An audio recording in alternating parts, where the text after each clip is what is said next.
He's already 80, 81. 80. 80 years old, tapos ganon yung treatment ng Philippine government. The head of state is Bongbong Marcos, di ba? Ganon yung treatment niya sa tao. So sana maisip nila rin na they should open the debate.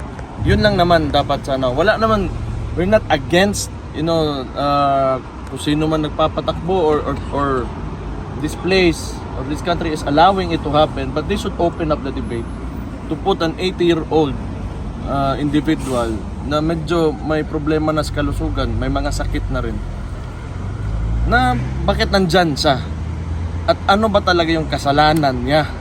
Kung ako tatanungin nyo, if it is a war against drugs, kasi yun yung dahilan ng mga who is opposing him, kaya nandito siya. Sino ba ang tinatamaan nun? If you are against drugs, di yung tinatamaan nun yung mga nagbebenta, mga poser, mga drug lord. So paano sa naging mali doon? Because he wants to save the victims of these people.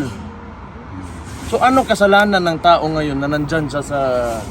Ayoko na magalit.